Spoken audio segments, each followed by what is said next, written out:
Hi everyone, welcome to Gem 314 Tarot. I hope I find you all well. Thank you for returning, and hello if you are new. It's Eclipse Day, and we are doing the eclipses for Virgo and Libra, and they'll both be in one reading. I'm not going to do them separate. It's going to be one long video, but I'll have timestamps in the description, okay? I'm doing it that way because even though in tropical astrology we are now in Libra, in sidereal astrology we are in Virgo. And sidereal I tend to gravitate towards a little more because it is what the true sky is positioned as. So if you go into your astronomy apps, the sky apps, the real time, what's happening with the stars right now kind of apps, you'll see that everything is shifted by one sign from tropical astrology. And I can do both. I'll do both because tropical is very popular, but I do tend to sway a little bit towards sidereal for interpreting. So we're going to do Virgo first. Virgo, the eclipse is all up in you today. Now this eclipse is a solar eclipse and it's only visible in the Pacific this time. So I think there's a line from Hawaii to Easter Island to southern Chile.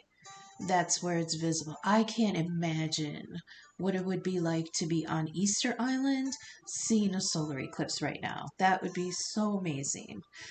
Maybe I can find a picture later on when I upload. I can post that to the Instagram account. If you'd like to see what the cards look like from above, since I don't have like a visual, I hold them up during the reading, but I don't have a visual of what the whole spread looks like. If you'd like to see what it looks like from above, I do post that to my Instagram, and that will post right after I post this to YouTube. And then maybe I'll try to include what this eclipse might look like from Easter Island. So Virgo, let's do you first. Not only do you have the eclipse in you today, which means sun and moon, but you have you also have. So this is how we position its position when I worked it out. You have the South Node, 12 degrees Virgo, the Moon, 14 degrees Virgo, Sun, 15 degrees Virgo, Lilith, 16 degrees Virgo, and Mercury, 17 degrees Virgo. 1, 2, 3, 4, 5 aspects, all in conjunction within 5 degrees of each other in you right now. That is a lot of energy playing out in your very stoic, very cynical, very hermit hermit prone mind. You're also dealing with a grand trine in air. We've got Saturn retrograde 20 degrees Aquarius, Venus 17 degrees Libra, and Mars 21 degrees Gemini. We will deal with that later. The grand trine in air, this is very intellectual. I often think of grand trines as like open rivers, okay? In this case, it's like an air current. So open air currents swirling all around. This is ease of communicating, ease of interpreting, processing, thinking. This is an open channel of those energies. But we have Saturn retrograde. So usually Saturn is a very taskmaster obstacle kind of energy. Now that it's in retrograde, it might express in different ways depending on how your Saturn expresses in your chart. With Saturn retrograde, this to me feels like easing up a little bit of the boundaries, the barriers, the obstacles, the hardships. Saturn rules Capricorn. Capricorn is very I heard the stickler. It's a stickler. Not just that, but Saturn is one aspect of death. And right now his energy is a little, it's retrograding a little, so it's pulling back a little bit. This might pull back on the hardship a little bit, but also might be pulling back the veil because he is a god of death. So he may be pulling the veil back of something that had been put to rest, something that had ended, something you thought you were done with. I heard, haha, not so fast. I heard psych. I heard you thought. I heard it's not over. Um, so this feels like something that might be like the curtain being pulled back from something. It's interesting. That's death energy, which actually is Saturn, but we don't have that out here. Um, but then we got beautiful Venus. She's at home in Libra, and we've got Mars in Gemini. This is very dynamic, very diplomatic, very peacemaking, very eye-opening kind of understanding energy. This is very I like this. I really do. I like that Venus is at home in Libra here, even though Saturn is in Aquarius. He is in retrograde, so that is going to be pulling back a little bit on the. I feel like this is like um, butting heads with people because Aquarius is people in large groups. This is all about relations and relating. Gemini relates to himself and his surroundings, okay? And the reason that he talks so much and thinks so much and bounces things off of people is because he's trying to get his bearings. It's like sonar. It's like he's sending out these pings. This is Gemini energy. Sending out pings, and whatever bounces back, it helps him integrate himself within his environment. With Libra, that's how he relates to himself and his surroundings. Okay, Gemini is one of the babies. They're just looking. Their eyes are just opening. They're just kind of experiencing the world around them, and they're trying to figure out where they fit in their immediate surroundings. That's intellectually. Then Libra is the next air sign, and Libra is represents the first step outside the self in order to relate to others.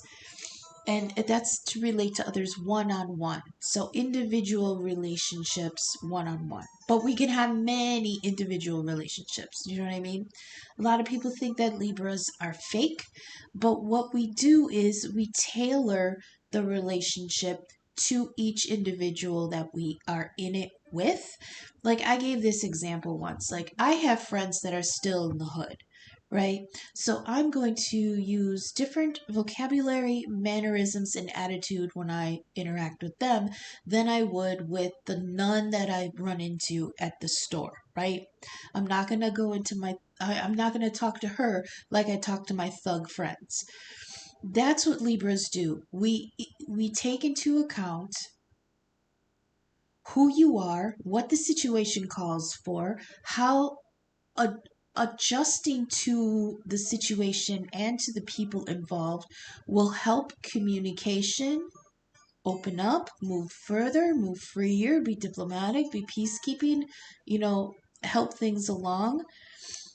And that's why people think that we're fake because we can act differently to different people because our purpose, Libra's purpose, is to develop relationships individually. Then we have Mars or Saturn in Aquarius. Now, Aquarius is the final air sign. It is relating to people in large groups. Aquarius's energy is I know who I am, I know who you are, Gemini and Libra. Now I want to know who the world is. And they are deeply humanitarian and deeply caring about people, but they're past the point of caring individually. Now they just kind of care in general, okay? So that's where Saturn is in that's what the grand trine is doing right now. Also, we need to address. Oh, there's a lot to address for you, Virgo. We will get to the reading, but I did want to discuss some of the astrology going on right now. South node is in you, which means the north node is in Pisces. It's always your opposite. Now, I know tons of couples that are Virgo Pisces that just really work very well. But this is something, the South Node, North Node dynamic is much different. Then this energy for this time period, probably like, I don't know, maybe a year. I forget. I'm sorry. I forget how long Lilith stays in each sign. Lilith is the scorned feminine, okay? Very briefly, Lilith in mythology is supposedly Adam's first wife. Now, Adam and Lilith were created as equals from the divine spark, meaning neither one was above the other. Neither one was better than the other. Neither one was below the other. They were equal, they were balanced, they were perfect matches. But there was something in Adam, in the masculine ego, where he wanted to be superior. So he went to, okay, so the story is she would not be in, quote unquote, she would not be in missionary position. So, which means she would not be under him, okay? I like the idea that it was empowerment because she said, why would I be beneath you? I am not beneath you, I'm your equal. I will not be underneath you. I do not submit. So, Adam, he was butthurt about that, went to God and said, the woman won't let me top. I want somebody who will be submissive to me. I want somebody who will be, quote unquote, my helpmate. I want somebody that I can lord over. This was the male ego run rampant. And instead of God saying, I'm not going to do that because this and that, he did not infringe on human free will. So God said, all right, if that's what you want. Remember the saying, be careful what you wish for, you might get it? He created Eve as a submissive mate. He did not create Eve as an equal. He did not give Adam another spark from himself, from God the Creator. He did not give Adam another balanced match. He gave him the submissive that he wanted, Eve. And it was because she was flawed. Oh, the reason she was flawed was because she came from Adam, not from the divine. She was created from Adam's need to be superior to something. So right then and there, the dynamic was unbalanced. Okay. Now Lilith was cast out, and she was turned into a demon, not physically, but I think just um, narratively, because she wouldn't submit to the man's demands, right? And in this era, when the Bible was being written, it was the beginnings of that patriarchal structure where, women don't speak in front of a man, women don't hold um, a place of uh, importance over men except in the temples, right? In the temples where they serve as Vestal virgins, where they very rarely stay that way sometimes. So this is really playing out. We are seeing it now. It's been like this for about a year or so. We're really seeing it play out in social media. It has been the loudest when the whole debate came around on whether a woman chooses to be in the woods with a man or a bear. That's when it really culminated, okay? Women are choosing to regain their empowerment instead of being submissive to the patriarchal rule anymore. And boy, are men losing their fucking minds over it. This is us trying to pull back on the teeter-totter to make things balanced, and holy shit, is the masculine energy of society losing their goddamn minds, because they had a good thing going. They had a good thing going. The women were put in submission. They knew their place. They were handmaid's tale, functioning in trad wife energy for 2,000 years. It wasn't until 50 years ago that women could even have a bank account. Okay? And what is happening now? is that the legislators are trying to undo all that.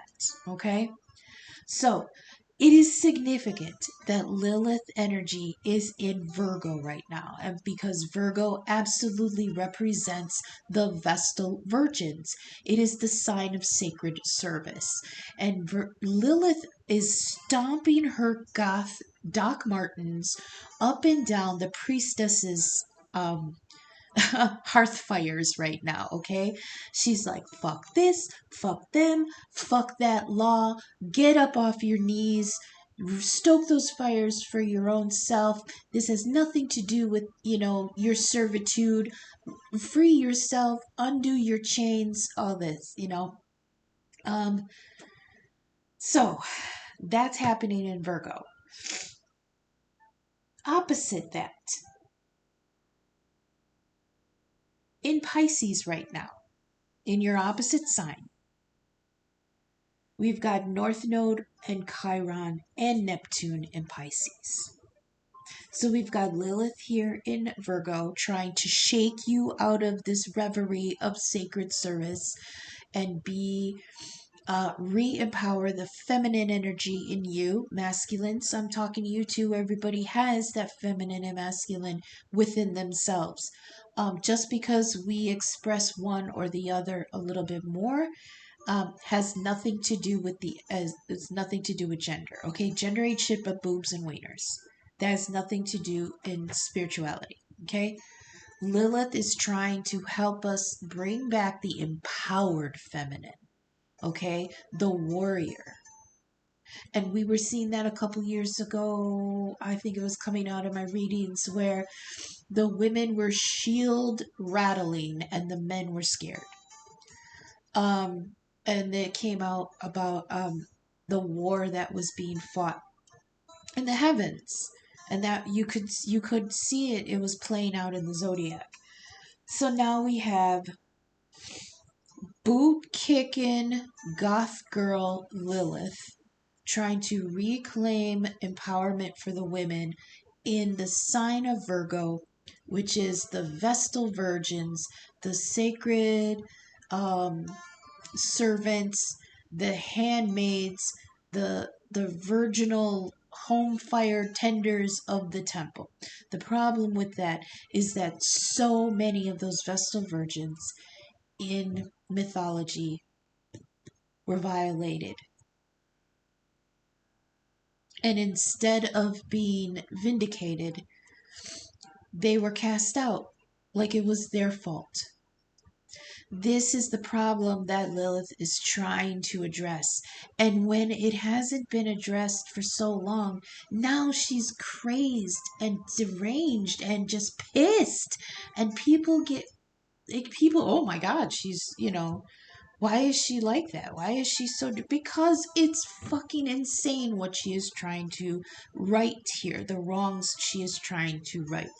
This is playing out in, like I said, in Virgo, the sign of the Vestal Virgin, the sign of sacred service, the sign of just tending to everyday things. I think this is so interesting because, like I said, this is the shit kicker coming through and upsetting the temple because it needs to be upset.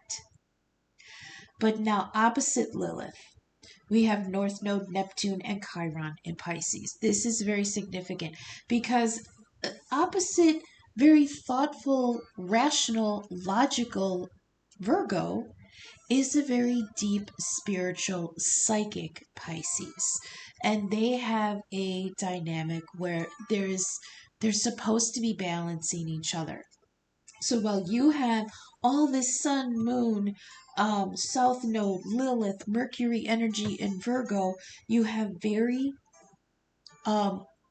psychic, spiritual, religious Neptune, North Node, and Chiron in Pisces. This has, I feel like this may be where Saturn is being expressed most, and it has to do with Chiron. Chiron is a wounding in an area that we can't heal. We had nothing to do with it. It was done to us And usually, especially from the mythology, Chiron only released himself from his suffering when he gave it up to release someone else. So, Chiron is energy where we can repair what is damaged within us by helping others repair what is damaged in them. And right now, yours is in Pisces. So, even though we've got Lilith coming through you, you've got Chiron and Pisces saying, I don't want to explore those psychic religious experiences because they hurt me at some point. This could be in a past life, this could be earlier in your life now, but they hurt you at some point, so you shut that door. Very Virgo energy. You hermited, oh, you sequestered that away from yourself because you didn't want to deal with it. But that's North Node, South Node energy. You have to deal with that. Okay, you have to take from one and give to the other. Now, Neptune is Pisces' ruler, and it is at home in Pisces. Neptune rules the deep, dark ocean. These are crushing depths, especially for intellectual signs like Virgo. I actually say that Virgo is an honorary air sign because your ruler is Gemini. Your ruler is Mercury, which also rules Gemini. So to us, Virgo, you are honorarily one of us.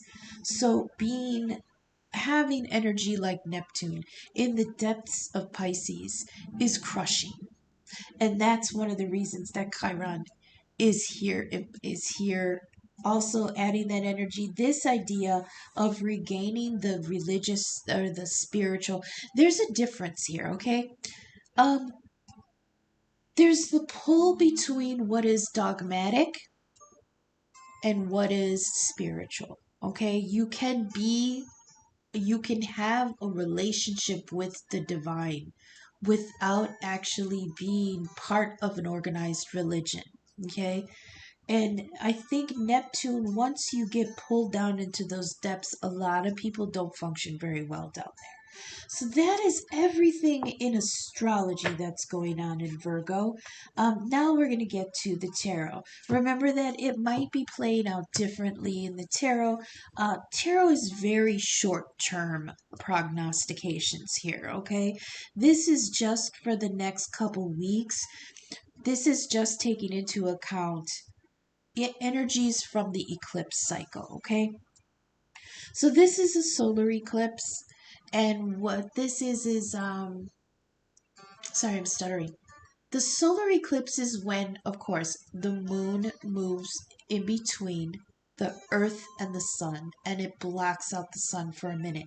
This is extremely symbolic because the moon is Cancer energy, she rules the mother, and the sun is um, Leo energy, it rules the father. It's masculine and feminine. It is feminine energy eclipsing the masculine ego for just a moment. Now, I don't know if anyone remembers when we had a solar eclipse in Libra in April, okay?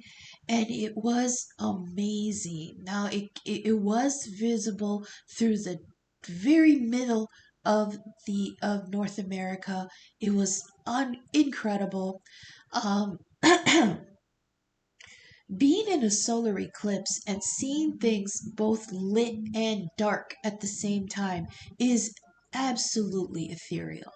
It is something that you will experience maybe once or twice in your life. Everything looks different, but you know you're in the same place. I can't explain it. Just uh, it's a quietness, like even the animals get quiet during a solar eclipse. Like you can see everything, you know it's daytime, but you can see underneath the light. And that's what happens when the intuition eclipses the ego. Like the mouth shuts up for a minute.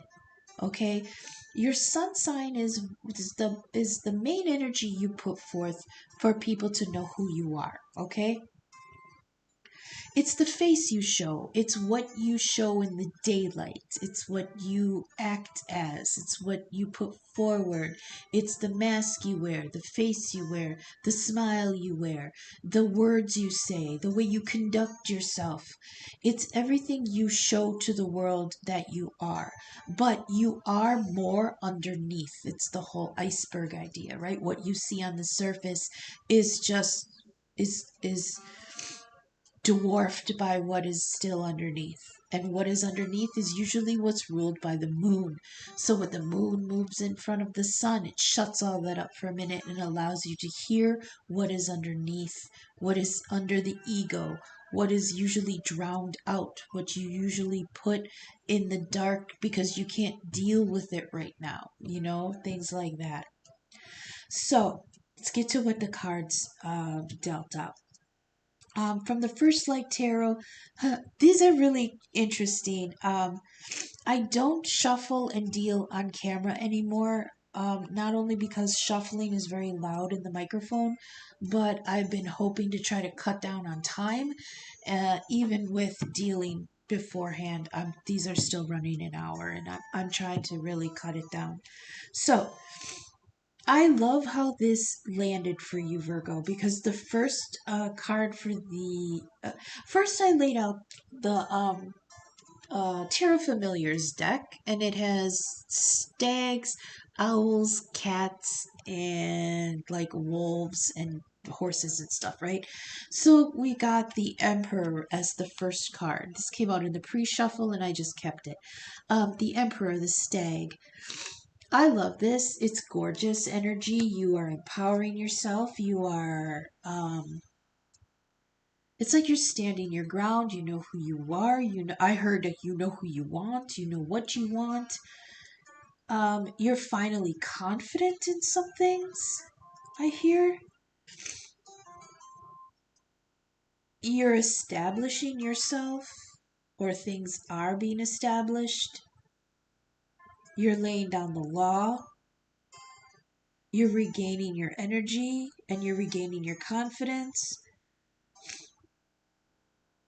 I feel like this is ego energy. That's the sun. This almost laid out as like the top part was the sun energy and the bottom part is the moon energy. So I'll read it like that. I do like the balance that creates being a Libra. I like that it's symmetrical. So on the top row, you got the Emperor, the Five of Cups, and the Magician. Now, these did kind of fall out this way. So it fell out the Emperor, the Magician, the Five of Cups. So you're manifesting something to regain your strength, your confidence, your place, your kingdom, your stability, your place and position. I heard the magician is manifestation energy. It's bringing down. It's not just bringing down. It's reaching up. Okay, so the magician has an interesting position in manifesting, whereas how does it go? So the Fool is the card before the Magician, and in it, the Fool's satchel, it has one of everything that it's going to need. It has very little baggage because it's moving on to something new, right?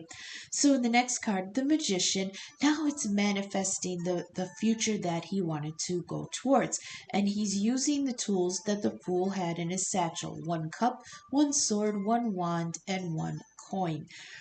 The thing is that you need to meet the energy. Okay?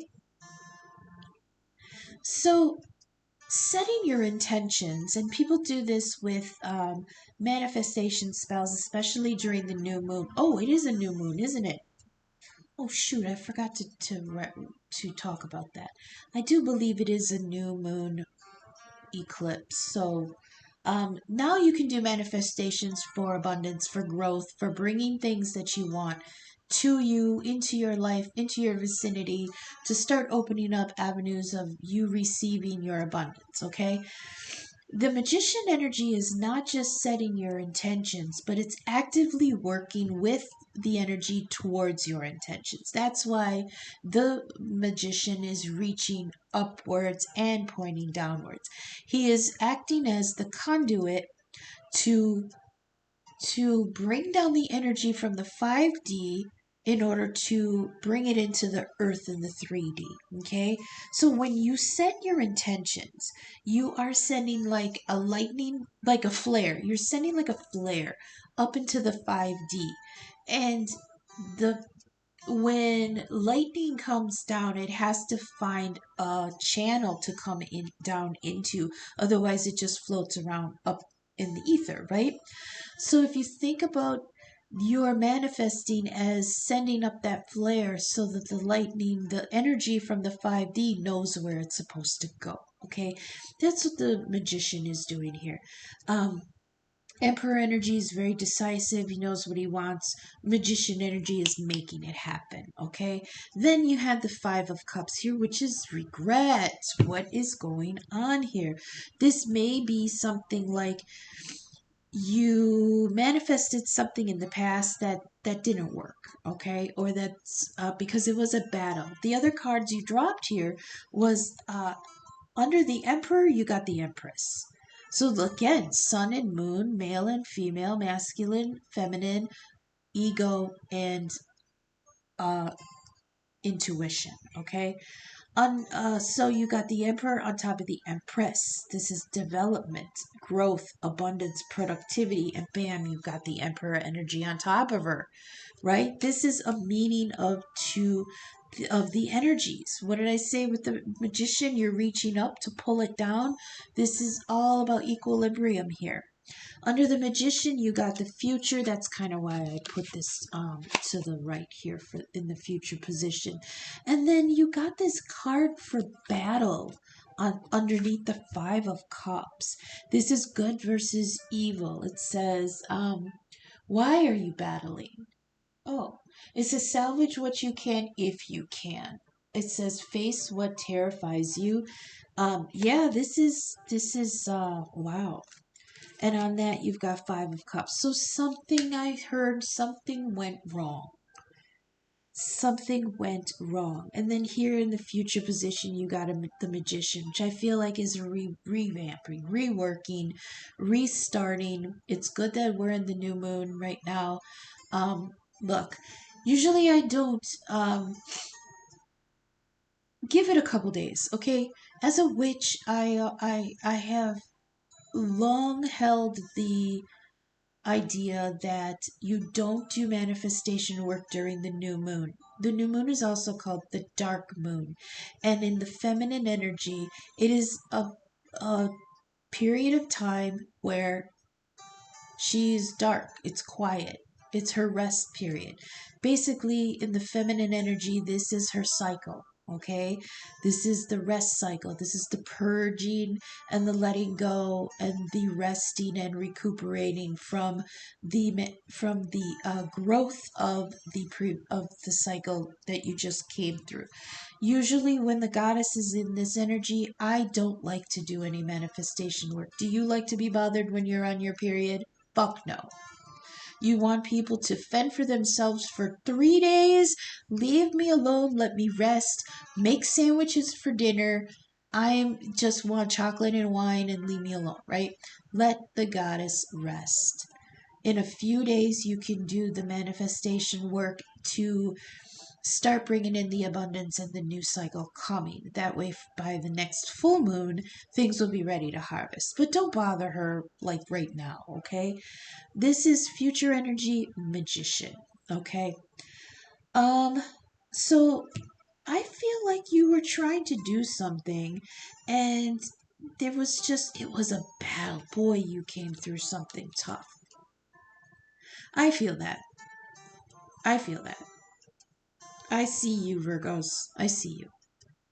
I feel you, I hear you, I know you, I acknowledge you came through some battles here. Five of Cups is regret. There's some spilled things here. There's some things you had to let go of. There's some things that got away from you. I feel like, because usually in the Five of Cups, three of them are spilled. Two of them look like water. One of them looks like blood. And one of them might have had poison in it. So this was a loss. Now, thankfully, there's always two cups behind you that are preserved from the devastation. That is the Two of Cups of love. But the two is also a choice. All the twos are a choice. In the Two of Cups, you have a choice of renewing something that you love or finding something new that you can have emotional fulfillment with. Luckily, it has been salvaged. It's behind you. It's safe. The Two of Cups is there waiting when you're done with this mourning period. This it's not even just mourning period. It's like after this battle and you're looking over what was lost and you're like, Jesus Christ, that was a lot. And luckily behind you, which to me represents the future, because you haven't turned that way yet. You're about to turn around and see that those Two of Cups is there. Right now, you're kind of dwelling on what was released, what was lost, what didn't work out like you thought it would. Like I said, one cup could be wine, one cup could be water, one cup could be blood, and one of them might have had poison in it, and you don't know which one it was. So everything was knocked over. Things got poisoned, things got cut, things were lost, emotions were emotions were spent. This was just, ugh, right? But behind you is the Two of Cups. In the future that you are about to turn around and see, there's a fresh new choice. And in the future here, you have the Magician card, something new to manifest. You're starting over again. The Magician is card number 1. This is the first spark of energy after the 0, that is the Fool. The 0 of the Fool is potential, but nothing yet. It could be everything, but it could be nothing. It's not anything. It's like Schrodinger's cat.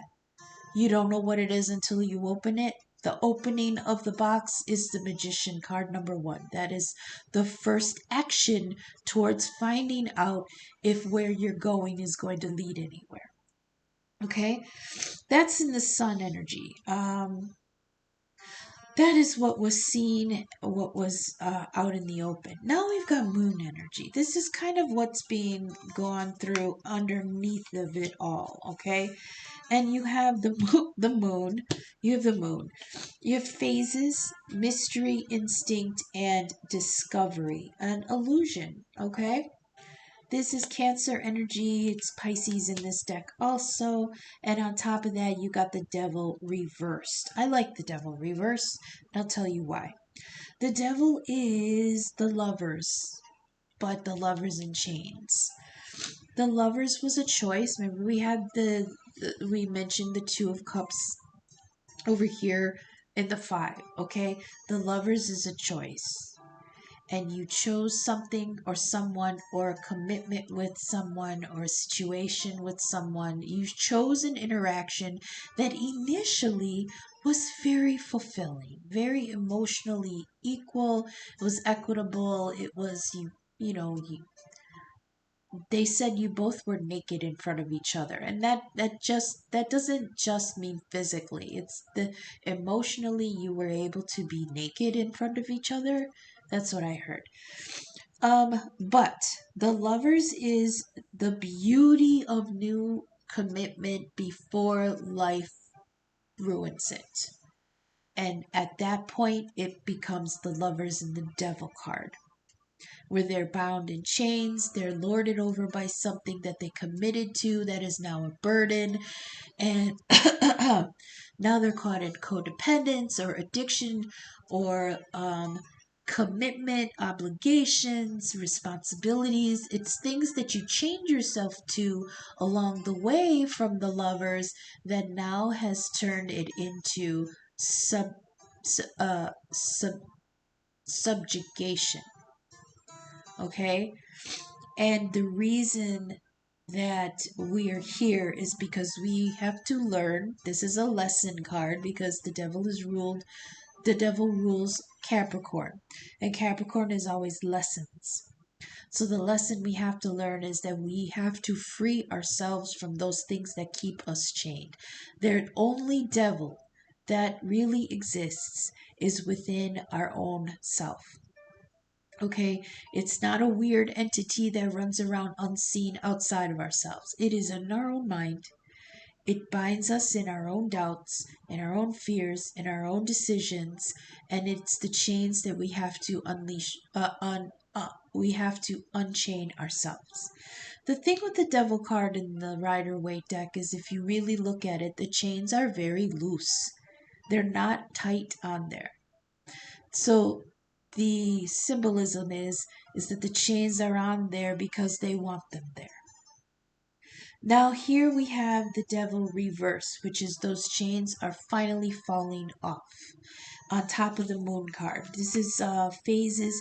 It could be that there is a time period here where you are going to be able to unchain yourself from something. It's very liberating. Everybody gets scared when they see the devil. But here the devil reverses liberation. Okay? This is freedom. This is taking those chains off. This is telling. I heard. That must be one of my religious guides talking. I heard telling the devil to take a hike. I don't know who that is back there. They're very proper and very religious, but I heard this is you telling the devil to take a hike. Oh my goodness. This is you freeing yourself from obligations that have become burdensome. Plain and simple. Okay? Under the moon, on top of the moon, though. Moon is very feminine energy, cycles and phases. Moon. I heard this might take time. I heard this might have been started a while ago, a cycle ago, whatever that means. But it's finally here.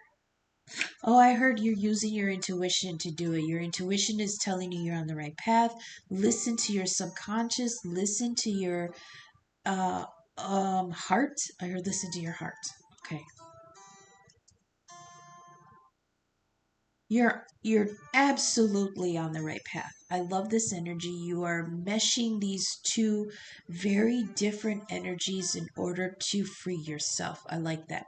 The next card here, it's interesting. You've got this Libra energy here, and that makes sense because in tropical astrology, the solar eclipse is happening in Libra. Sidereal, it's in Virgo. So here you've got justice. This is decisions, evidence, thinking, and verdicts. This is balancing the scales, okay? And on top of that, you have the Nine of Wands. I thought this was reversed. Was this reversed? No. Okay, Nine of Wands is the ending of a difficult cycle. This is after the Eight of Wands of action. So there was some action taken in the past that might have come out of nowhere. Okay, maybe you took action again on some situation or something. There was some action that happened that came out of nowhere. This I feel is good. This was good action, but it ended something that you are tired now. Okay, but I don't, I feel like this is positive energy. Like, oh my gosh, it's finally done. All right. Yeah, this was justice for you. This was balancing some things out. This was finally giving some good karma. This was finally I heard you were finally heard. You're finally taken care of. You're finally being accommodated, I heard. This Nine of Wands is the tired, they call it the wounded warrior. I just see it as um the tired traveler, okay? The Eight of Wands comes down like um what's the word? Not lances, spears, okay? They come in, 1, 2, 3, 4, 5, 6, 7, 8. 8 of Wands. And it changes everything. Now, in the Nine of Wands, the person has used those 8 wands to set up boundaries, set up a boundary, and he is behind that boundary resting. He's in some decks that person in the Nine of Wands is on one knee. He's holding on to the one wand that he has that makes it the 9. He's resting. He's panting. He's sweaty. He's tired. He's spent. He's still like traumatized from it. He needs rest. And the main thing that comes out to me is that he's been humbled. All right. So, out of all of that, you've got justice on your side. It is at the end of that hard cycle. And the next card here we had was judgment. This is results. It is also Libra energy, whereas justice here says decisions, judgment here says results and decisions. Okay. Judgment, though, has a different connotation to me where, oh, did you want me to? Oh, okay, hang on. They wanted me to switch this because first comes the judgment, then the justice is dispensed. Okay, so the judgment here results, decisions, outlook, and finality. You've got the 10 of Swords reversed. I feel like this is lingering energy from something that is supposed to end. That it's just there are some things that are lingering. A 10 of Swords, this is all intellectual energy here. This could be mental stress, definitely worry, um, sleepless nights, stress, anxiety, depression, nightmares, fear. That's what the 10 of Swords is. The swords is all mental energy. So with the 10 of Swords, it's the end of that. Somebody looks dead on the ground, 10 swords stuck in their back, right? The only saving grace of this card is that behind that dead person, the sun is coming up and it is finally over. Okay? Now, in the reverse, those swords are finally falling out of the person. Okay, now the sun has come up on a new cycle. The cycle of this suffering is ending, and the swords are finally coming down. Dun, dun, dun, dun, dun. So all those things that you feel had kept you pinned in place and suffering, one by one, are being alleviated. And that here is represented in the next grouping, justice and the 9 of Wands.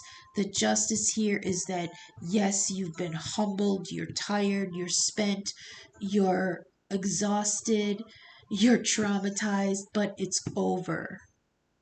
And you now have a barrier between you and that time from before. That 8 of Wands has come through. There has been action taken. There's a change of plans. There's a change of trajectory. You're on a better path. And that 8 of Wands behind you is forming a barrier for anything else from that 10 of Swords cycle coming towards you. That is your justice here, Libra energy. I love this for you, Virgo. You've been through so much and now it's behind you. Like I said, with this 10 of Swords, even though the swords are coming out, there is still lingering pain. There may still be lingering obligations. If this was a job, there's still maybe lingering fears that it's tentative, the fears of the future. It's brand new. I can't trust it. I'm unstable still, but it's beginning. It's a beginning. It's start now. The worst I can see is starting to be behind me. But like the 5 of Cups here, it's reminding you that also behind you in the future, you have to turn around so you can see it, is a new 2 of Cups. Okay? Justice, judgment, the moon phases, the devil in reverse, the chains falling off, the swords in reverse, the swords falling out, 9 of Wands, you're protected from the past by a barrier that's allowing you to rest. Regain your strength, regain your stability. You've got Emperor energy on top of the Empress. That is a divine match. That is a beautiful balance. Whew, Five of Cups on the battle. That was something else. That was traumatizing. But you've got the Magician here in the future above the Nine of Wands. This is wonderful energy. The terrible cycle is done.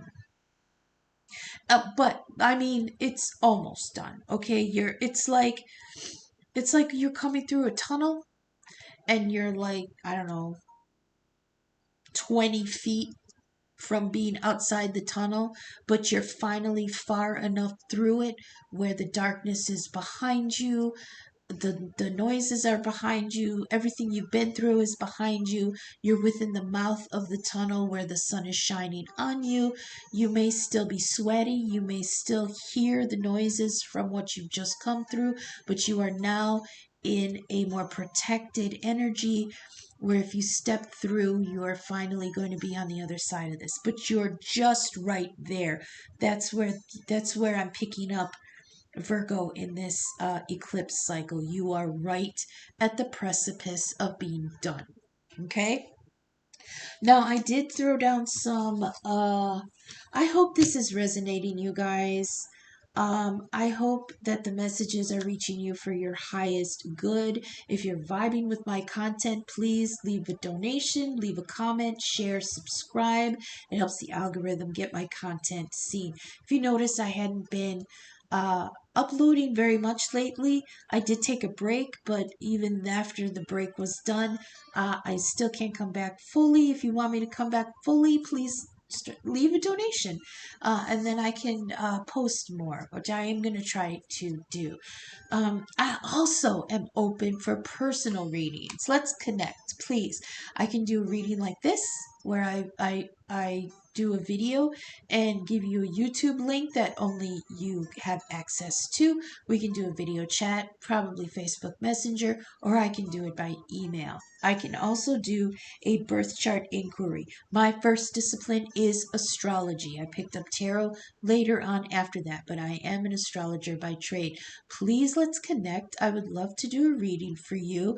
My information is down in the description, and my email, Venmo, and Cash App are down there too. So please contact me and let's do a reading for you personally. I had this was amazing because when I did the ancestor oracle messages, I was just doing a pre-shuffle, and a couple fell out, and I didn't keep them. And then we got the Earth Mother; she fell out, and I didn't keep it. And then we've got Sky Father, and he fell out, and I said, "Okay, I'll keep it." So not only did I keep Sky Father, but I went back and I grabbed Earth Mother because, again, Empress and Emperor energy. This is wonderful, um, equitable, balanced energy. So not only do I feel like that's where you're finally coming into that in yourself. Remember, Lilith is in you. So you are finally being able to balance the warrior feminine in you with the intuitive masculine in you. Okay? And this is powerful energy, not just for you, but for the whole collective. So for Earth Mother energy, it says feel loved and comforted. I heard you bring that to others also. Okay, so Earth Mother energy, feel love and comforted. It says allow yourself to be cherished. Earth Mother is protecting you with a shield of love and light. It says you may have felt overwhelmed or out of control emotionally recently, but you are now moving back to your natural center, and that will bring you to a place of clarity and openness. If you have felt ungrounded, know that Earth Mother is here to root. Hang on. Know that Earth Mother is here to root you and help you regain your sense of strength. You are Earth energy, so please. Oh, that's why they wanted me to keep it. They actually made me go back through the deck and find where I put it back. Earth Mother energy is very Virgo energy because it's growth and abundance. It's harvest time. It's they always want to tell me, for you, Virgo, eat more of what grows from the earth and less of what walks upon it. Now, that's not saying you need to be vegan or vegetarian. I don't subscribe to that. I'm an omnivore. I love it all. But you need a balance, okay? Um, but they often tell me with Virgo, because your sign is the wheat goddess, the harvest. So it always tells me that you need to eat more of what grows from the earth, because that will help you grow your intuition and your planning, the magician energy, to help you grow things in your own life, and less of what walks upon it, because you have to actually kill something in order to consume that, right? So like I said, I mean, that's perfectly fine. That you don't have to be a vegetarian or vegan or anything like that. Just kind of reincorporate more organic things, more growing things, more, things like that. And I'm not militant about it. It's just kind of like an aside little bit of advice. Where was I? And felt okay. Regain your sense of strength. Um, you may not feel like Wait, you may not feel like a child, but in the eyes of the divine, you are a child of light, and it's important that you know that, and you feel loved. If you've had challenges with your mother, or with a being a mother yourself, know that the energies of mother healing are with you to help clear any ancestral blockages. That's very good, that are preventing you from making the sacred love connection. Oh, a sacred love connection might have been your blockage. Okay, it might have been blocked for you because of some ancestral bullshit. Okay. This is you're being guided to make choices that are based out of love. Choices that are based in love. That is the Two of Cups. Okay, now like I said, we didn't get the Two of Cups proper, but the Two of Cups is the energy that is salvaged after the Five of Cups wrecks shop. Okay, the Three of Cups are spilled, and you have the Two of Cups behind you in the future. The Two of Cups is a choice in love. And this, with Mother God, Earth Mother, is reminding you you are being guided to make choices that are based in love. Okay? Love that. See, that is the feminine aspect of of the soul, is that make these decisions based out of love, whereas the masculine side of it is making decisions based out of logic. Okay, and after that we've got Sky Father. It says, how does it? Jeez, I can't read. Trust in the unknown. Okay. Oh, this is Eagle. Okay. Eagle is Aquarius energy because it's King of Swords energy. Eagles fly so high that they are almost to the divine, and then they can come down and function on Earth also. So trust the unknown. This is trust your path. Trust that your path is unfolding exactly as it needs to. You have a personal relationship with the Great Father, and know that He is lovingly leading you forward. Okay? Oh, you are a co-creator of your life. That's magician energy. And every thought, feeling, intention, and emotion you have is creating the road ahead. Magician energy in the future position. With that being said, you don't need to know every single detail of what is going to unfold before you, Virgo. This is a message for you. You are constantly trying to calculate. I get it. I'm a Libra. We share that because we're both air energy. But you tend to really get down in like a rut. And what is a rut but a groove that is constantly walked, and it gets deeper and deeper and deeper? You are the poster children for rabbit holes. Okay, so it's telling you that you don't need to know everything. You absolutely can't know everything. You just have to move forward. This is something I digress for just one moment before I continue with this. Um, I had definitely come to this realization recently as a quadruple Libra, where people are like, you take too long to make decisions, you're very indecisive. And it's like, this was the detriment of the overthinker. Okay, it is having to little finger every single situation. Now that's not a sex reference, that's a Game of Thrones reference. Littlefinger advised on trying to anticipate the outcome of every single decision, and that decision could lead to five other different outcomes, so you had to anticipate those. But then those five outcomes could be five other different outcomes. That's 25 different outcomes, you know what I mean?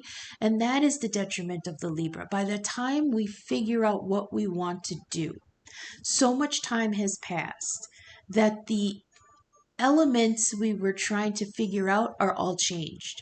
So now we have to refigure. Don't it's you I have come to the point in life where you just have to make a decision and hope for the best and do it. We cannot spend decades trying to overthink these decisions anymore, okay? Um let's see. You cannot know every single detail of what is going to unfold before you, okay? When this card appears, you're being guided to step back and get out of your own way, because there is a greater power that is not only around you but within you. And Skyfather is creating the best experience imaginable for you. I often think that the reason things don't work out for us is that we put our own bullshit in the recipe and we can't get out of our own way and let the divine stir it. Do you know what I mean? Accepting this will allow miraculous energy to come into your life. So see things from a higher perspective. That's eagle energy, like the eagle on the card. This says this card can also appear when there are opportunities to improve the father connection in your life. If your father figure is on the other side, then know that his spirit is drawing close to you at this time. If he's on earth, there is an opportunity to heal something, whether past or present. Oh my God, Virgo, this is such a good reading for you. It tired me out, but we are going to go on to Libra soon. Virgo, this was amazing for you. This eclipse cycle is one of liberation, because we got the devil in reverse, re-empowerment, realigning yourself, recentering yourself, regaining your confidence, regaining your position. It's like an earthquake came through. I know we can all feel like that. An earthquake came through, shook up everything around us. We fell off of our throne because the emperor, this emperor energy being on their throne, shook the foundations, threw you off your throne. Your robes are all fakakted. Your crown fell off. The land around you is laid waste, and now it's like you're repositioning yourself back on your throne. Everything is being righted. um oh gosh, they're showing me like the hurricane that came through. Like the water's receding, things are being healed, people are coming out and rebuilding. That's what this feels like, okay? And now for you, this great balancing, you've got Emperor and Empress energy, Earth Mother, Sky Father energy. And in between there, you're manifesting the energy between the two in order to create a new reality. Virgo, this is beautiful for you. Thank you for sticking with me. Like I said, if anything resonated with you, consider leaving a donation. Please leave a like, share, subscribe, and comment. It helps the algorithm get me seen. I look forward to um, the next cycle. I think I'll do the moon in a couple days. But we're going to move on to how the eclipse is going to act for Libra now. So Libra, I'm going to pause and I will see you in a second. Hi Libra, we're coming in at 104.25 with Libra. Solar eclipse is in you. Now, we did go through with a little bit for Virgo. Went through a lot for Virgo. So if you want to back up and watch the intro, I talk a little bit about the solar eclipse, but I'll just go through the whole thing again for Libra. So Libra, we've got South Node at 16 degrees, Moon at 8 degrees, Sun at 9 degrees, Lilith at 10 degrees, and Mercury at 11 degrees, Libra. Are you feeling it? Are you feeling it? Our thoughts are falling out of our heads, isn't it? We can't hang on to a single one. They're constantly all over the place. We want to fight. We want to cry. We want to read. We want to, watch TV. We want to think. It's too fucking much, right? So, what is the solar eclipse? The solar eclipse is when the moon moves in front of the sun. This is very symbolic because it is when the feminine intuition moves in front of the masculine ego and shuts it up for a minute, right? So that you can actually see what's underneath the ego, what's hidden, what the sun keeps under illusion. So this is a time of finding out truths, deep-seated, hidden inner truths that we keep from other people. Remember, the sun is the face that you show, the smile you put on, the attitude you carry, the personality that you have, the way you carry yourself, the way you function out in the world is how this sun manifests in your life, right? So for us Libras, we're very diplomatic. We're very fair minded, justice minded, balance in all things. You talk, I talk. Listen to what I want, I'll listen to what you want. Things like that. Also in the astrology, there is a grand trine in water. Oh, sorry, I was distracted by the Virgo read. Grand trine in water. Okay, this is tough for us because we do not function well in the depths of those emotional waters. We're air sign, we want freedom, we want movement, we want to move through things, we want things to move through us. The waters of emotion feel very binding, very drowning, very, I can't breathe, you know what I mean? This is tough energy for us. We have Saturn at 14 degrees retrograde in Pisces. We have Venus at 11 degrees in Scorpio and Mars at 15 degrees in Cancer. I was actually born with a grand trine in water. They say that the grand trines are open conduits so that energy can flow freely, um, with strength and no blockages, okay? Which would mean that I should be able to function very well in those watery depths. I hate it.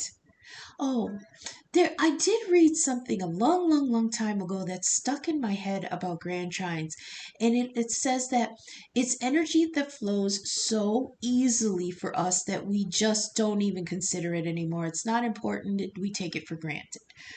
So maybe I have found that sometimes if I go into those emotional, like with psychic ability and spirituality, I know those roads so well that it almost feels like I don't need to take this tour again. Right? So that might be what's going on with that Grand Trine in water. It's like, do we have to be here again? I've I've swam these waters.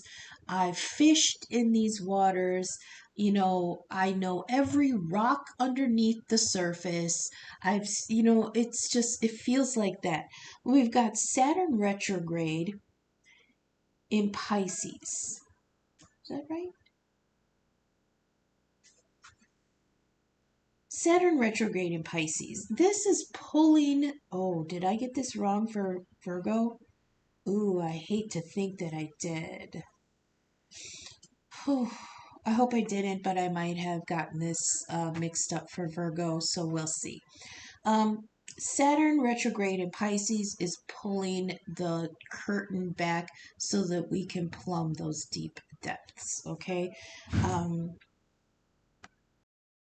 I paused at 109.44 for anybody looking for number 6. My kid came home with some booze, so let's see how unhinged this reading gets.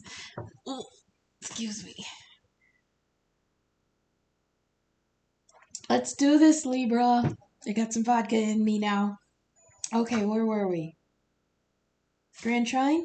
Grand Trine. Okay, so Saturn retrograde in Pisces. Ooh, this is a tough one. Saturn is an aspect of death. He is the harvester, the grim reaper. He brings what is dead to Hades, who rules the place where the dead go after they're dead, right? Okay. So, but Saturn is also ruler of Capricorn, and Capricorn is the sign of lessons and obligations and uh teaching and structure and things like that. So there's this feeling of pulling the curtain away from what was the old structure, the old dogma, the old obligations, the old lessons. And retrograde is kind of like a review energy. So we've got to go back and see what was our. Oh, okay. So that makes sense because we've got the devil here in the lower row on the world. The devil reversed, which also came out for Virgo. Now that does make sense because even though they're different signs, the positioning of the planets is the same, okay? So in tropical astrology, the eclipse is happening in Libra. In sidereal astrology, which is true sky positionings, it's happening in Virgo. So it makes sense that some of the same cards would be falling out. Um, you got judgment like Virgo. You've got the devil reversed like Virgo. I think that's it. Yeah. So this pulling back of like the veil, that makes sense because we are coming into spooky season, and that's when the veil is getting thin. That separates. It's a boundary marker. It separates us from another plane of existence, another reality, another possibility. And that kind of boundary and structure is very Saturnian energy, but that's being pulled back. In the sign of Pisces, that's where we are intuitive, psychic, spiritual, dreamy, nurturing, artistic, just connected to everything that is like from the creator, okay? Usually, um, that's tough energy for us to be in. I know it's tough energy for me.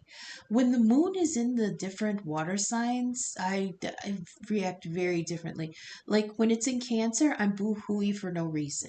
When it's in Pisces, I weep for the whole world. Like I am very, we are. In very much of an energy of we are terrible. We are horrible beings. The world sucks. We make it worse. Nothing is good, things like that. I weep for humanity when the moon is in Pisces. When the moon is in Cancer, I'm just weepy. Like, I can't believe, that sitcom had somebody who cried because their sandwich fell down. And it's like, that's my Cancer. When the moon is in Cancer for me, I'll cry boohoo over no reason. But when it's in Scorpio, I actually respect that energy. For me, Scorpio is an honorary fire sign. So I feel like when the moon is in Scorpio, I'm okay because I can just set things on fire. Uh, but I mean, we've got Saturn in Pisces, Venus in Scorpio. Venus in Scorpio is kind of nice though. It's giving us like okay to be. No, I can't say that. It's giving us an okay to be a little more expressive, a little more. What's the word? Um, I was trying to find a word that was more than expressive. They're trying to give me penetrative, and I don't want to say it, but it makes sense because it's Scorpio, and Scorpio's very sexual. Oh, I hate this. Okay, so Venus and Scorpio, yeah. This brings Scorpio can be very intense, and Venus can be very level-headed, leveling energy, okay? So I like that. Then we have Mars in Cancer. This is kind of erratic. Mars is very dynamic, very powerful. Cancer is very sweet, very uh, what's the word? Delicate, very delicate. So there could be some kind like emotional temper, I heard. Um, but then again, that can be very passionate also. Um, I like this placement more than if it would be Mars in Pisces and Venus in Cancer, because that would be. I mean that. that actually could lead to some fun, but ooh, bad fun. We also have what else here? North Node, Neptune, and Chiron in Aries, whereas Virgo has it in Pisces. That's their opposite. South Node, North Node is always the opposition, balancing the opposite. So for us Libras, our North Node will be in Aries, so if the South Node is in us. This has been playing out a lot this through the year because with the South Node in Libra, it is where we're coming from, which means we had given a lot of energy to a relationship and not to ourselves. Aries is how we take care of ourselves. It's the first spark, it's the root chakra, it's survival, it's vitality, it's energy and health. It's will and self confidence. And by us siphoning all that energy into a relationship, now we're being called to bring that energy back into the North Node, which is Aries, and put some of that healing energy back into ourselves. We have a big problem with that because as Libras, we tend to equate our value with how well our relationships go. We don't necessarily equate the value with how good our relationship is with ourselves. And that's the work that we're being called to do with this South Node, North Node dynamic in Aries and Libra. Now, the eclipse is only visible in the Pacific this time. It's not over North America or it's not over any continents. It can be seen from Hawaii to Easter Island to the south shores of Chile. I can't imagine how cool it would be to be on Easter Island looking at a solar eclipse right now. That should be so amazing. I am going to try to find a picture. Maybe some of the scientists were out there for this cycle, and I'm going to try to find a picture of what it would of this solar eclipse, what it would look like from Easter Island. I'm going to put it on the Instagram account. I do have an Instagram. If you want to see what the spreads look like from above, I take pictures of what they look like and I post it to the Instagram. And that will go up right after I upload the YouTube video. Okay? So go over to Instagram and you can see what the spreads look like from above.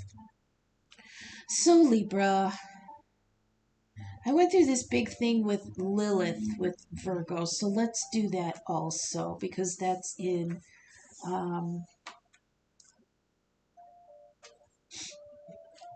So with Virgo, it's Lilith. Lilith is the big titty goth energy, a goth girl energy of the zodiac. And right now she's shit kicking Doc Martens all through Virgo, which is the proper trad wife, Vestal Virgin, um, sacred service kind of energy. Um, so with it being here in Libra, it's like she's taking a break, okay? And when she first entered Libra a few months ago, um, I think the sun was in Leo or something like that. And to me, it felt like Lilith had been through it, trying to convince Virgo to let go of that Vestal Virgin kind of, servitude. And now she was in Libra, and Venus was being in Leo, was like, girl, just take a break. Let me pet the male ego for a minute. And oh my God, you roar so loud. We hear you. So it feels like um, Lilith is taking a little bit of a break while she's within us, because we're here to show her that you can get more flies with honey than with poison. Well, then I heard it depends on what you want to do with them. So, like for us, if we're trying to persuade somebody to change, we would use honey.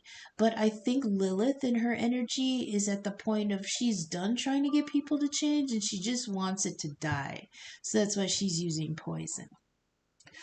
Briefly, now I did go through this with Virgo, but briefly we'll do it again for Libra. Lilith is in mythology. Adam's first wife before Eve. They were created together from the divine spark as equal, balanced masculine feminine energy. It's a representation of the two sides of a balanced soul, masculine and feminine, working together, both expressions of creation of God. Um, the patriarchal religions have us think that the creator is just a male, but in the scriptures we can find still ancient evidence that there was male and female energy in the creation, and the balance of the two, it helps to understand human nature better. But when patriarchy came around and kicked out the counterpart to the creator, which was the divine feminine, it relegated that energy to a submissive role. And the energy that was the equal was represented by Lilith. And then the replacement energy, the submissive energy, was represented by Eve. This was the splitting of the divine feminine energy. We need to reintegrate the two in order to come back into balance. If you'd like to, I'm not Christian. I was Catholic in the earlier part of my life, but I'm not Christian anymore. But I do still remember a lot of the Bible. So if you'd like to read Proverbs 8, Wisdom's Call, it is a feminine entity who proclaims her presence and involvement in the creation along with God. So she was there to guide the energy, guide the hands, set the heavens. It was a representation of a balanced divinity. And when the masculine and feminine can be in balance, that's when creation happens. In the mythology, Adam, representing the male ego, wanted something that it could lord over, and in his detriment asked for a mate that was submissive. Basically, he wanted to top. And Lilith was like, I'm your equal. I do not belong on the bottom. I'm not going to submit. So Adam went to God and said, the woman won't let me top. I want somebody who will be submissive that I can rule.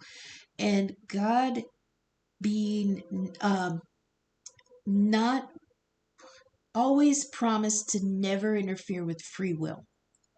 So, this is the very first instance of the phrase, be careful what you wish for. So, when he asked for a submissive mate, he got a flawed creation from himself, not another divine match from God. Okay? Lilith was created from the divine spark along with Adam, but Eve was created from Adam's flawed form of wanting to be over something. So this is what's playing out now between the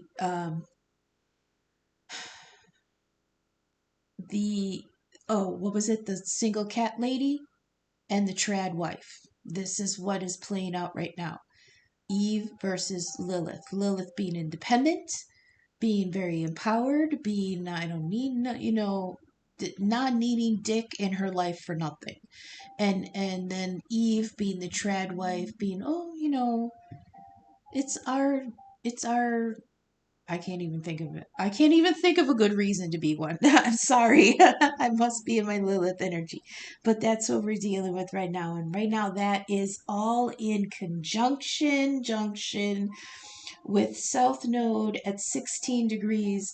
We've got the moon at 8 degrees, the sun at 9 degrees, Lilith at 10 degrees, Mercury with his mouth going at 11 degrees, and the South Node at 16 degrees. Everything in junction in Libra. We're being pulled in many, many different directions, and it's all intellectually, emotionally, and it's like we're trying to figure out where we fit, where our thoughts fit, where our expectations have been, where we want to go. It's all very overwhelming right now. And we see that playing out in the collective, not only politically, but culturally in society. Okay. Oh, I forgot to mention this for Virgo. Now I'm going to mention it here, though. Um, the whole thing about if we would choose to be in the woods with a man or a bear. Okay. This I was thinking about this a couple weeks ago, and what came to me was the reason we feel safer with the bear is because that's our Lilith energy. Bear energy is empowered feminine energy. It's not masculine energy. So of course we would be safer in the woods with bear energy because it's us in our protective empowered form. It's not there to hurt us. It's there to protect us. Bear energy, Arcturus, Mother Bear, the Great Bear, the Northern Bear. I mean, all of that energy is feminine energy, but it's the feminine that's frightening because we don't tap into that power in ourselves very often. So even though it's in the vicinity, it's the bear in the woods, we know it's there, we hear its roar, but it's very intimidating. We don't know how to handle it. We don't know how to be in that energy and feel safe. But we are safe because once we actually face it, we understand that it is the lost part of our own femininity that is out there to protect us. That's why the imagery has come out so recently that, of course, we would pick the fucking bear. Okay? So that's what's going on astrologically for us, Libra. Now let's get to the reading. We pulled a couple cards that were the same for the Virgo reading. That makes sense because the energy was working in both of our signs. So first off, here in the upper row, which for Virgo ended up being represented like the sun energy, which is the energy that is being eclipsed, is sun energy right now. So we've got judgment, the fool, and the hierophant. Now what I did notice is that most of these are major arcana, which means this is energy that is working with or without our consent, our knowledge, our influence, or anything like that. This is energy is turning with or without us. Okay, so they're telling me that this is just basically going to explain the things that are going on, not necessarily how we can change anything. So first of all, we've got judgment, which is results, decisions, outlook, and finality. And on top of that, the Four of Wands upright. Four of Wands is wonderful household. This is Virgo energy to me.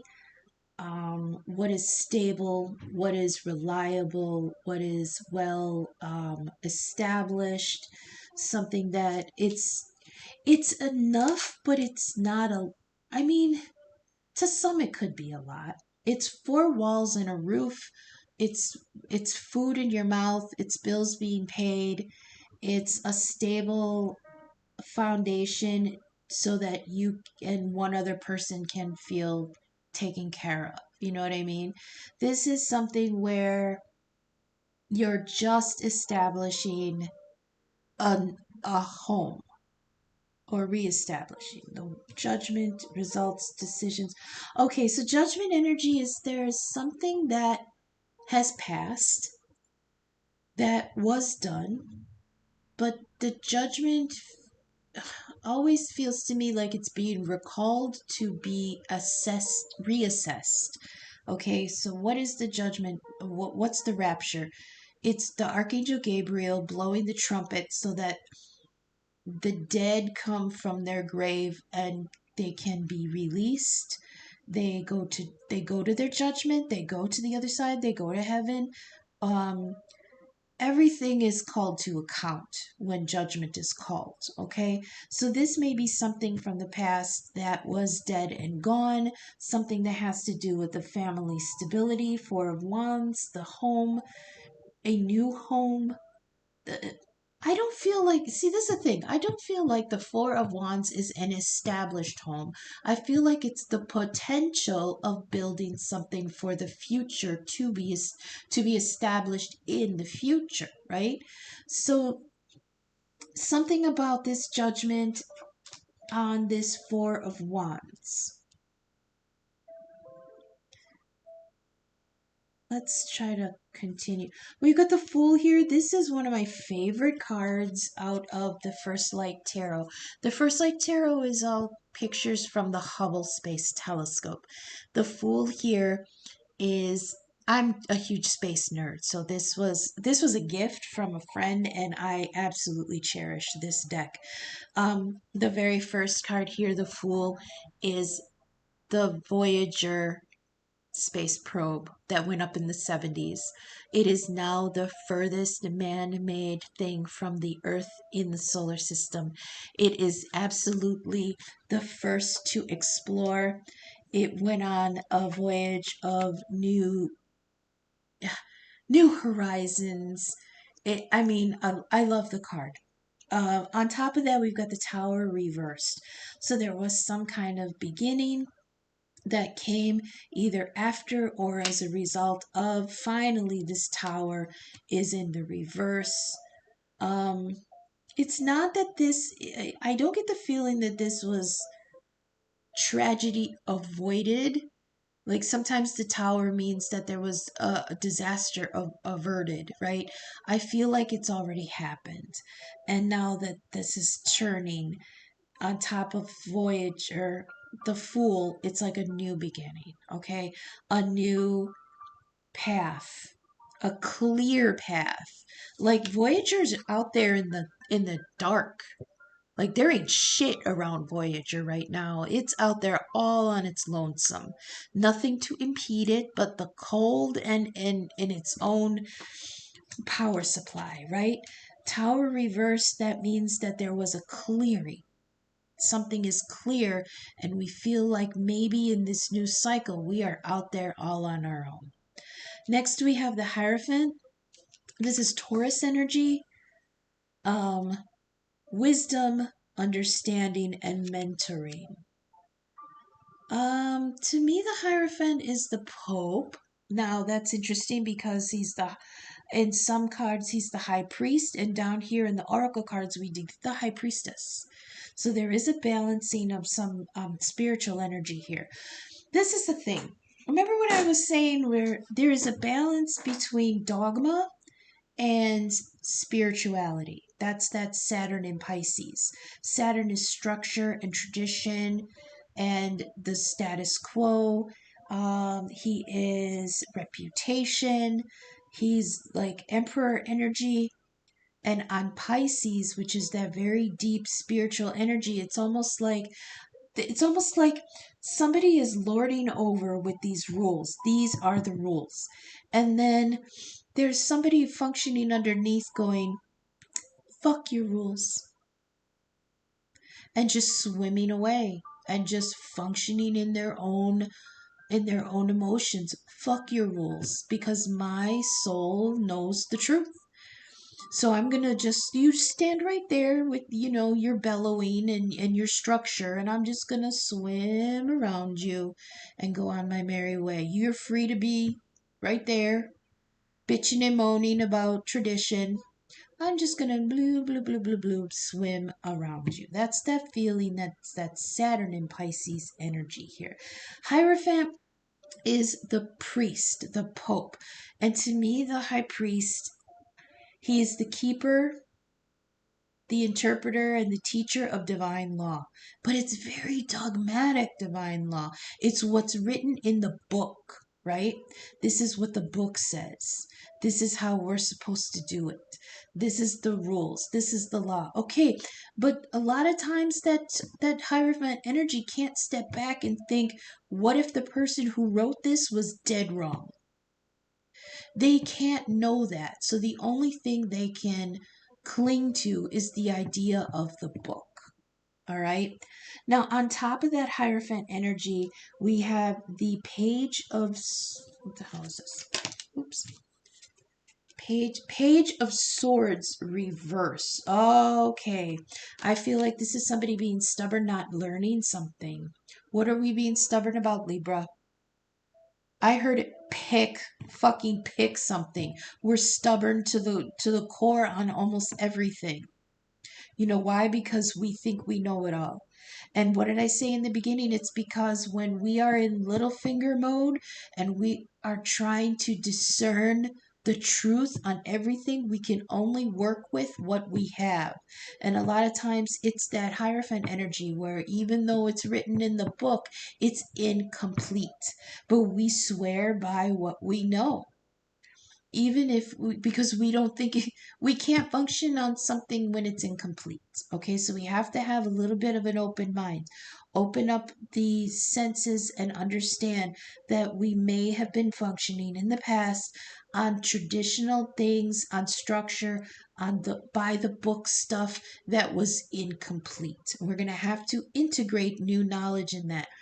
This Knave of Swords upside reverse is telling me that some people in the collective might be what's it called?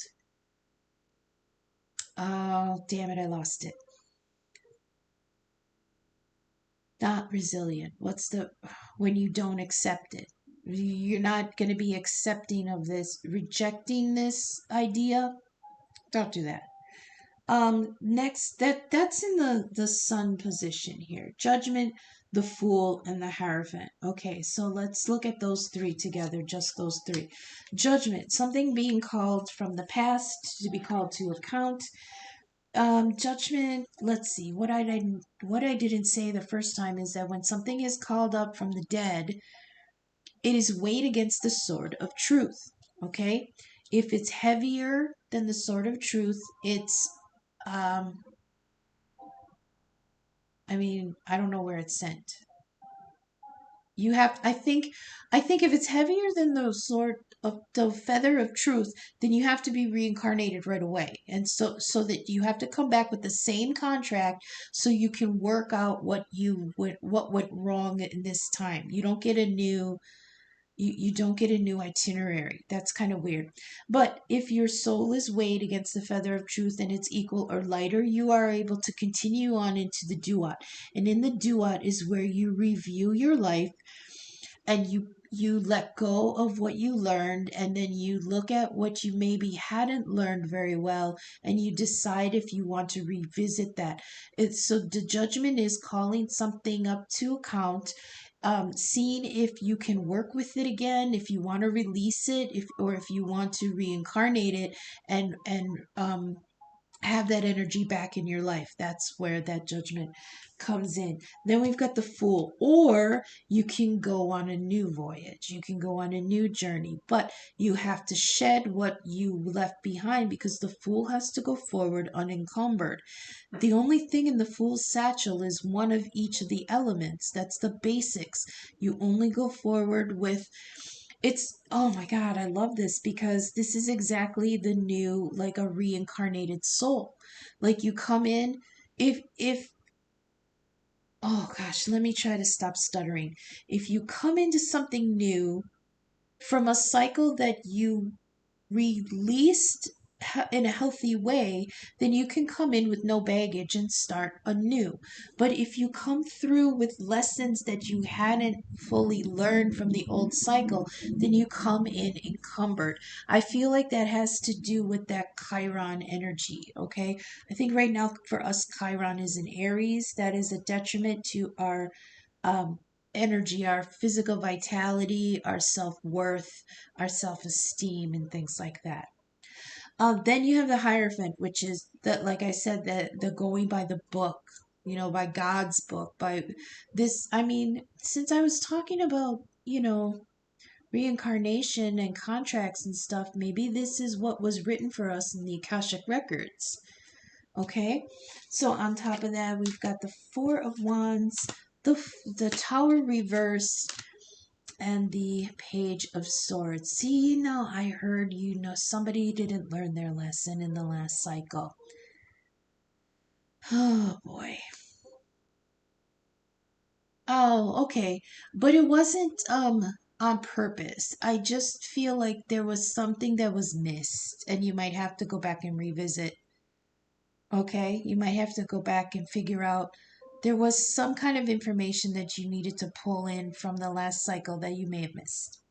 So here on the bottom in the moon energy, this is what's eclipsing the ego. We've got Wheel of Fortune, we've got a card designating the present, and then we've got the world. Okay. So remember I said we got a lot of major arcana here. We've got the Wheel of Fortune twice. So 10 and 10, that's 20. Then we've got the world, that's 21. We've got judgment here, that's 20. And the fool, which is 0. So we are at the very, very end of an old cycle, and we see within our sights the beginning numbers of a new cycle. Okay? Here we've got the Wheel of Fortune with the Nine of Wands upright. Nine of Wands came through for Virgo in the last reading. This is right after the Eight of Wands. There was an action taken, and now there is a rest after something is almost ended. Okay, so with the Eight of Wands, there was action, there was communication, there was a change, there was some kind of movement, there was some kind of energy that happened in this situation that changed things, okay? And the spears came in, thunk, thunk, thunk, thunk, thunk, thunk, thunk, 1, 2, 3, 4, 5, 6, 7, 8. And whatever that was, whatever the communication came in, whatever the action happened, it finally put up a barrier between the now time and the past, okay? So this is I feel like this is a definite moment where things changed. And now you're on the other side of that fence. Those 8 wands that are stuck in the ground created a fence that is now a protective barrier. Either you put up barriers or time has put up barriers for you, where now you're on the other side in the Nine of Wands energy, just fucking taking a breath. Okay? This Wheel of Fortune is a great energy of the end of a cycle, and now you get to reap your rewards. That's the thing with the Wheel of Fortune. Upright, it means reward is coming, because in the Rider-Waite, the Wheel of Fortune is adorned with the Greek goddess Nike, and Nike is the goddess of victory. So there was some kind of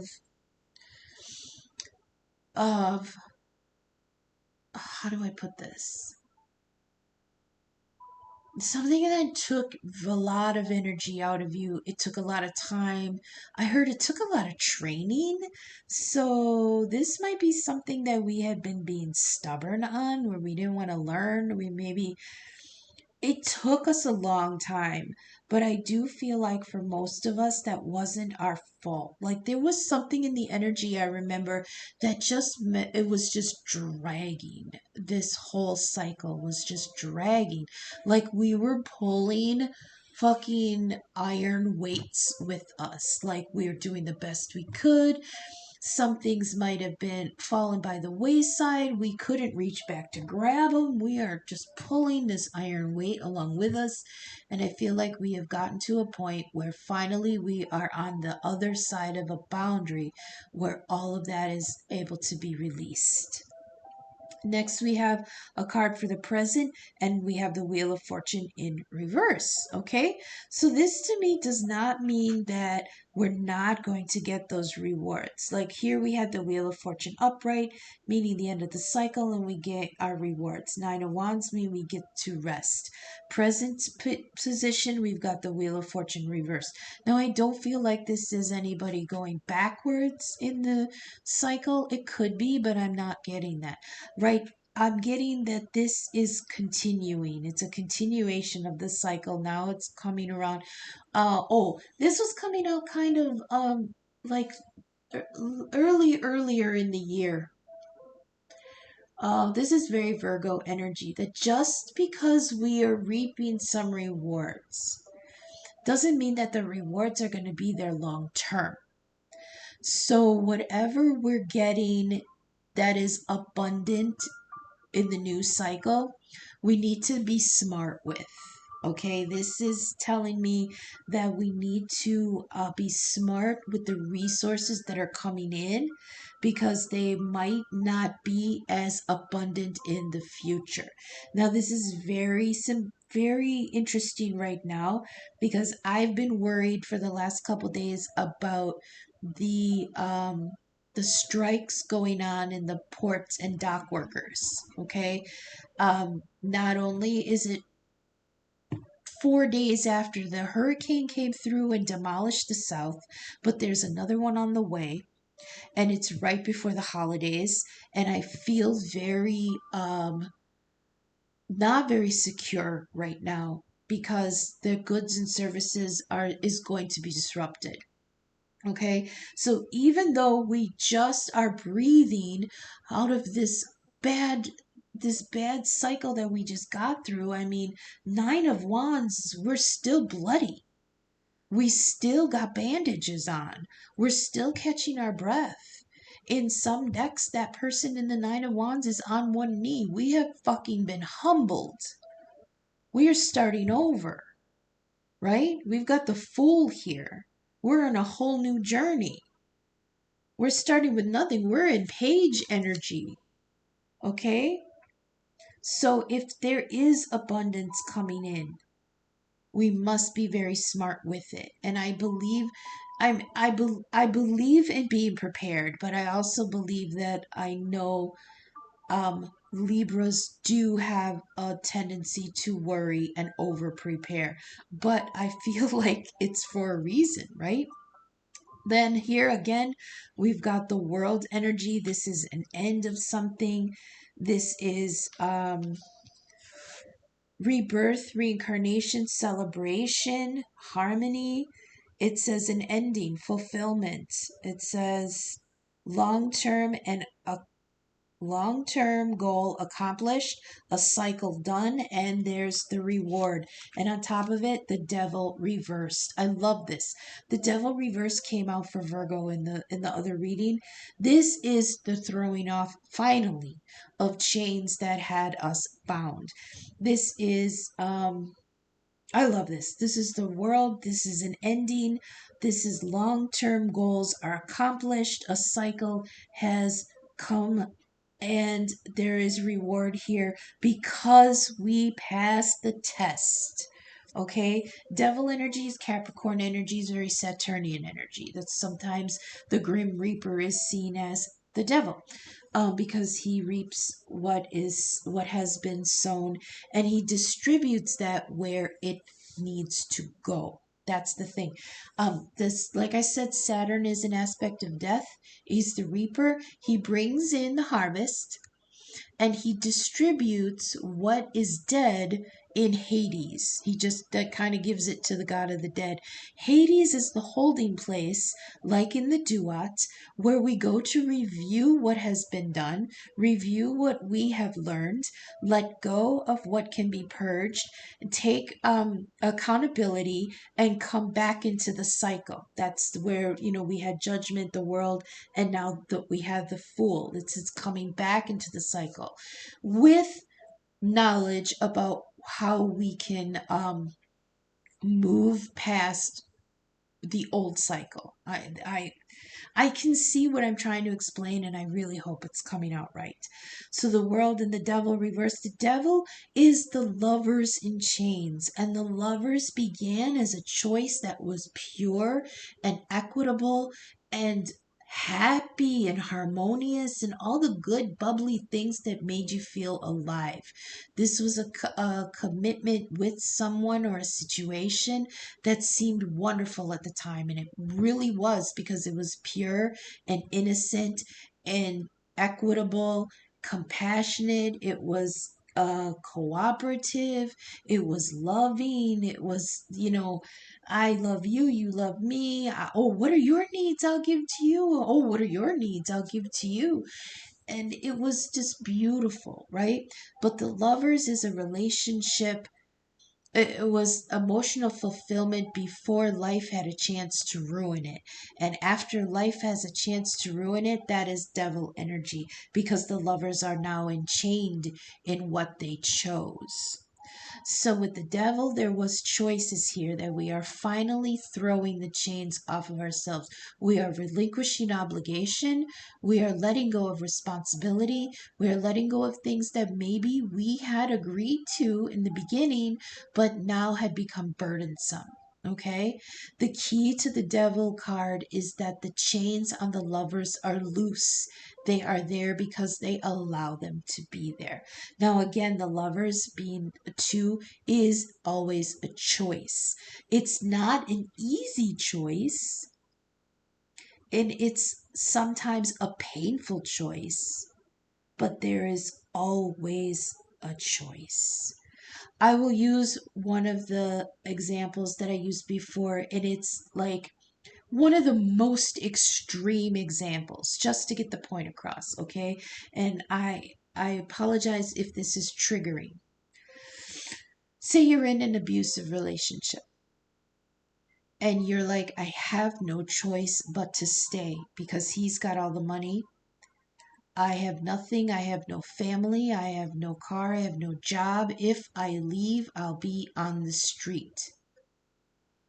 That is still a choice.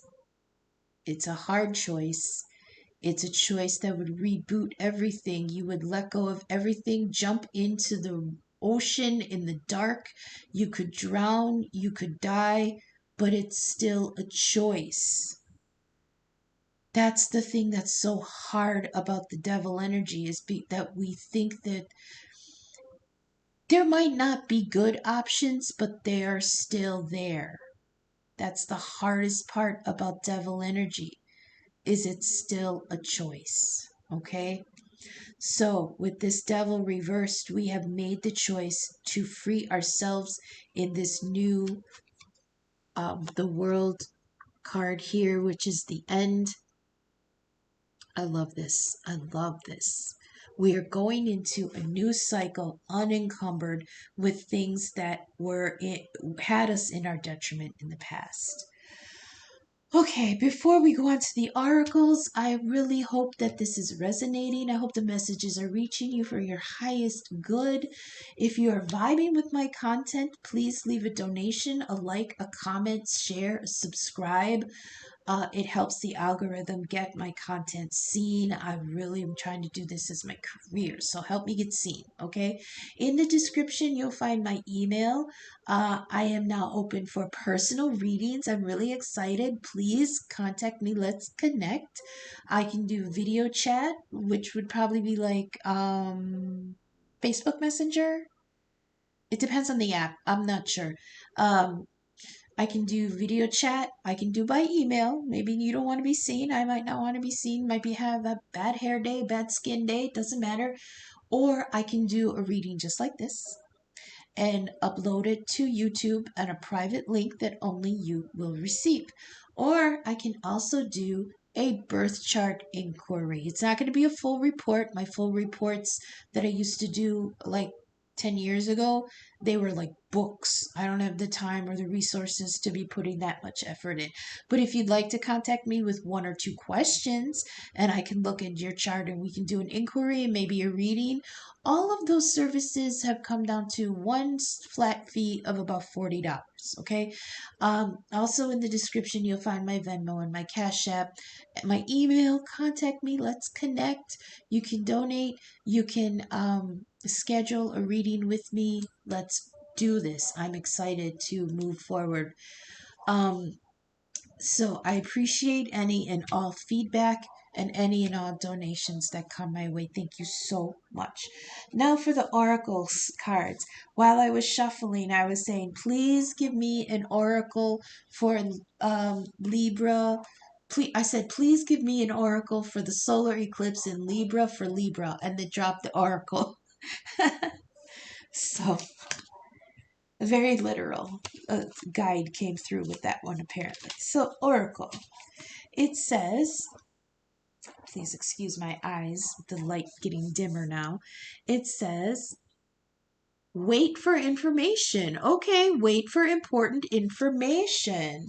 That's what that sword, the Page of Swords reversed. Okay, that's what the Page of Swords reverses. There's okay. There's a delay in learning something. I should have picked that up. I apologize. You know, I have been away from the cards for a little while, and I do get rusty sometimes when that happens. I should have picked that up. The Page of Swords on top of the Hierophant, there is a delay in some kind of information, and I feel like it's because I don't know. Let's get to the card. Wait for wait for important information. Okay. It says be open and receptive to information. It says gather facts. Oh, this is very Libra energy. Gather facts so that you can make a decision that is in line with your integrity. All right. It says angels, ancestors, and the universe are speaking to you at this time. So look and listen for important conversations, signs, and messages that will point you in the right direction. You're being guided to wait. You're being guided to wait for more information before making any fast moves, because at the moment you're letting your wants get in the way of your needs. Ah, I hate that advice. Ugh. There's an opportunity for you to see everything clearly at this time, but you will only be able to do so if you're willing to really or truly open your eyes. If you've been waiting for further information about a choice, you may have to, if you're waiting for further information about a choice you may have to make or action that you have to take, don't take matters into your own hands, but let what needs to be revealed, be revealed. Okay, then you'll know what to do next. Angels are supporting you, so trust them. Okay, so there's a pause here. That could be why the Wheel of Fortune is in reverse in the present. So you had a moment here in the past, the Wheel of Fortune and the Nine of Wands. Some kind of victory allowed you to rest, but now, being in reverse, something needs to come through and be revealed. Okay, we've got the World here. All right. So then we've got High Priestess. Now, there was something they wanted me to reiterate for the High Priestess. And in the Rider-Waite, the High Priestess sits between the two pillars of light and dark, right? And behind her there is the curtain that blocks the inner sanctum. That to me is the Akashic records. That what I mentioned here in the Hierophant earlier, in the Akashic records. So what they were telling me was that high priestess energy is telling you that the truth is somewhere in between the black and whites. Okay, so try to find a balance there. Remember what I was saying about how we're trying to function out of a book that might be incomplete? So remember that written in the book in black and white, there's truth in the in between. Okay, so high priestess energy here is harness your mystic powers. Okay, it says, if I can read this, align with the light and focus on all things positive. Okay.